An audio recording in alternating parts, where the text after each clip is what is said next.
तो एठी आम देखा क्वार्टेल भैल्यू गुड़ी केमती कैलकुलेट करा जाए।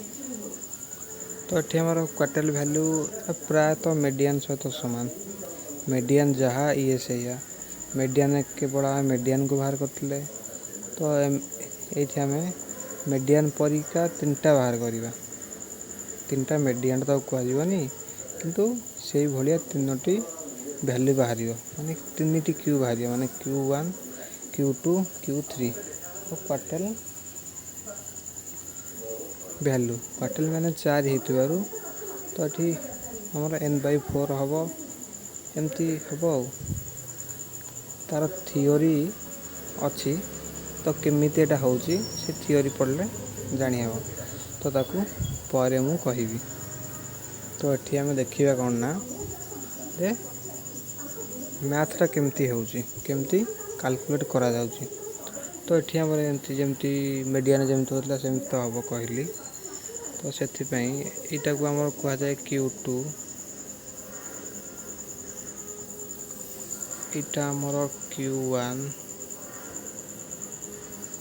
या कह जाए आमर Q3। Q1 टा आमर n/4 Q2 टा हूँ n/2 Q3 टा हूँ 3n/4। जमती आम मीडियन बाहर करते n/2 just greater than cumulative frequency होता मीडियन क्लास। तो ये सेमती हम ये आमर हम Q1 टा आमर n/4 हो n/4 just greater than cumulative frequency हूँ आम क्वार्टेल क्लास। हाँ बा Q क्लास कहले हम Q1 रो क्लास कहले हम कारण n/4 टा Q1 पे तो आम कैलकुलेट करवा ना। तो क्वार्टेल माने Q1 रो क्लास हम तापर n/2 टा हमर तार just greater than cumulative frequency जहाँ हम। तो सही क्लास इंटरवल को आम Q2 रो क्वार्टेल क्लास कहवा बा Q2 क्लास कहवा।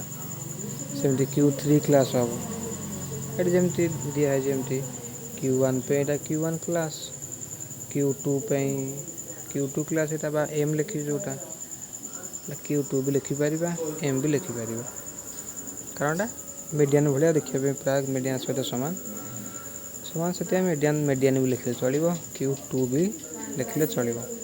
तो ये Q1 पे Q1 क्लास है Q2 पे Q2 क्लास रही Q3 पे Q3 क्लास रही।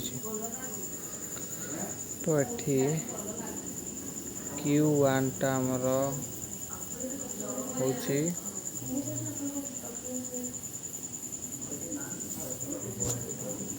बाहर आमर ये। तो चलो देखा केमती हो। तो फास्ट आम Q1 क्लास बाहर करवा। Q1 सूत्र कौन अच्छी ये L plus H/F n/4 minus C Q1 रो फॉर्मूला। तो ये n/4 n/4 के 300 n बार 300 300/4 इज इक्वल टू 75। तो 75 रो just greater than cumulative frequency किए अच्छे ये 145।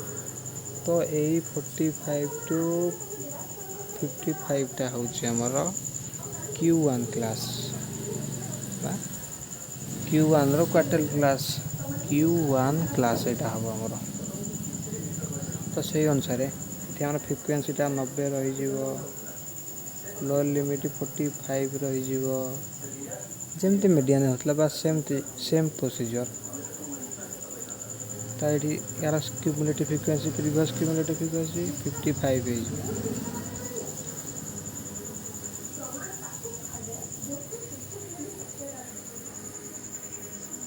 तो ये तो आम फर्मूला को पुट करवा। देख ये 45 जगह रहा तो 10/90 सो एच रहा 10 90 रहा आम फ्रिक्वेंसीटा आउ n/4 बाहर 75 रहा 55 तार प्रीवियस क्यूमुलेटिव फ्रिक्वेंसी। तो ताकू आम कैलकुलेट कले ଆମର आंसर एति बाहर 47.22 आउ धर बाहर एबे आम Q1 क्लास करदे तो Q2 क्लास कोटा n/2 टा तो n/2 just greater cumulative frequency किए ये गोटा 220 तो 220 रही 55 to 65 टा आमर Q2 क्लास तो ये आम Q2 क्लास हेतु तो Q2 क्लास हो गला आमर Q2 क्लास फ्रिक्वेंसी आम 75 देछि आउ लोअर लिमिट 55 बाहर पड़ा तो यार 220 प्रीवियस के अच्छी 145 टा हूँ तार सी Q2 क्लास पे Q2 क्लास सूत्र ये पड़ी L plus H/F n/2 minus सी तो यही जो सूत्रटा रहा आमर यहाँ क्या संगे सामान रोचे मीडियन संगे सामान रोचे ना नहीं तो से Q2 भी कहीपर बा मीडियन भी कहीपर दुटा जोटा बेटर लगे सेटा कह तो यहाँ Q2 क्लास बाहरी पड़ा तो सेमती तार फर्मूला पकई तार भैल्यू गुड़ पुट कराला लोअर लिमिट 55 आउ एफ आम 75 उर्थ सब तक 10 रोचे आमर 150 अच्छे ये n/2 टा सी आमर 145 तो पढ़ी आम आंसर बाहर कले एतिकी बाहरला 55.66 यहाँ आमर Q2 क्लास पे बा मीडियन क्लास Q2 क्लास पे बाहर कले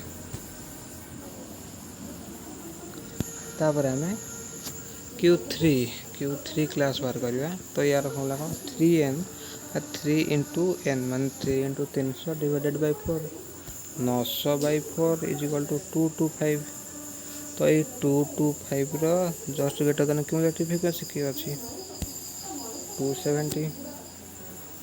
270 अच्छी तो यहीटा 65 to 75 आमर Q3 क्लास Q3 आम Q1 Q2 कले Q3 क्लास पाइले तो ताप आम फर्मूला भी पकेबा एमती तो Q3 क्लास पे लोअर लिमिट आम 65 रोची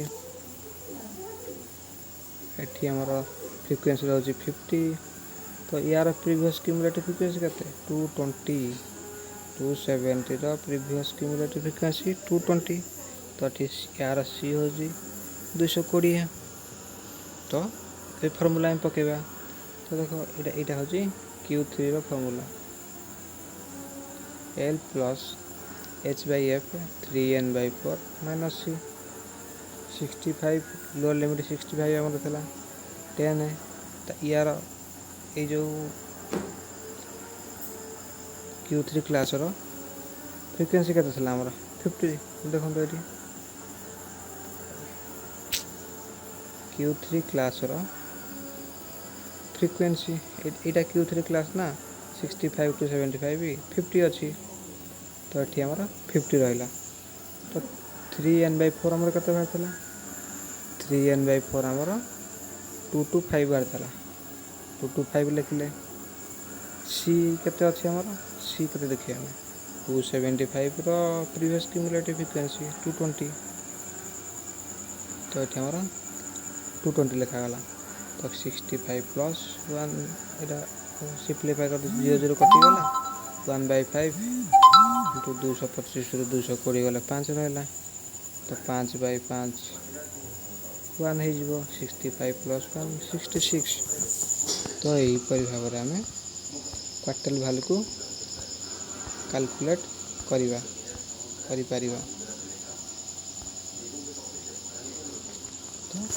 तो मीडियन कौन करते आम केवल गोटा को कैलकुलेट करते किंतु क्वार्टाइल रे 3टा को आम कैलकुलेट करवा जहाँ से क्वेश्चन देथिबो से अनुसार कैलकुलेट करवा यहाँ हूँ मैथमेटिक्स यार थियोरीटा मु कहीदेवी पर एबे आवश्यकता नहीं एबे जस्ट या प्रैक्टिस कर भल भाव में।